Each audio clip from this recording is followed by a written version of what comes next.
Hi, my name is Morgan, and I'm the Business and Nonprofit Librarian here with Greensboro Public Library. Today I'm going to show you how to create a project in Simply Analytics. If you're not familiar with Simply Analytics, a powerful demographic and market research tool for researchers, small business, nonprofits, and a whole lot more, I encourage you to check out my other videos exploring what Simply Analytics is and what it can do. Okay, let's jump in with learning how to create a project in Simply Analytics. This is a fundamental skill to learn when using Simply Analytics, as projects will form the base of your research. Before creating a project, however, we need to get logged in.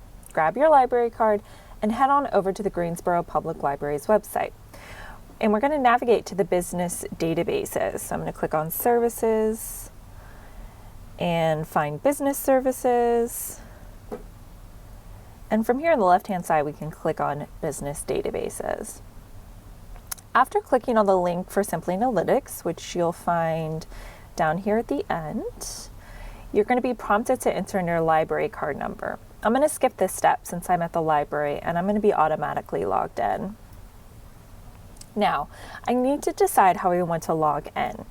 If you think you will be using Simply Analytics frequently, I recommend creating a free account. This will automatically save all the projects and reports you generate in the database. You can sign in as a guest, but your work will not be saved. For right now, I'm going to go ahead and sign in as a guest.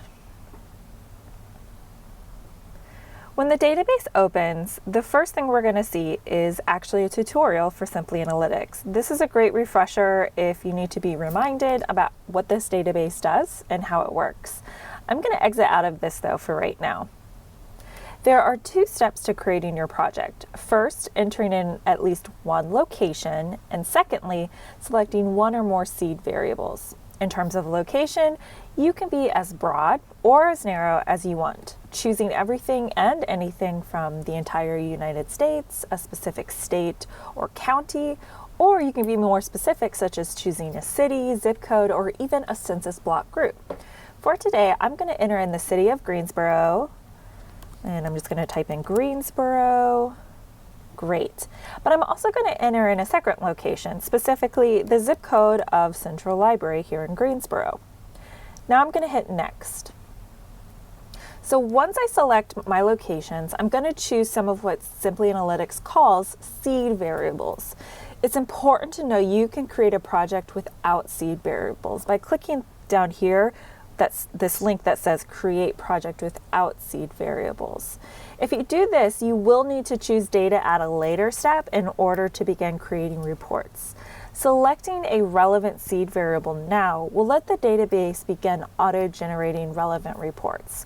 So I'm going to select total population, and I'll deselect this one and this one, but I'll go ahead and leave median household income selected. All right, now I'm going to click Create Project. I'm well on my way to creating my first project. From here, I can begin searching different data variables, reports, and more. How to do this is going to be covered in other videos. I hope you found that video helpful. We are so excited to be able to provide access to this database for free online with your Greensboro Public Library card. Don't forget to check out our other videos on exploring data, reports, and more. If you still have questions, feel free to call the Information Services team at Greensboro Public Library by calling 336-335-5430. I'll also provide my email address on the next screen. On behalf of Greensboro Public Library, thank you and happy researching.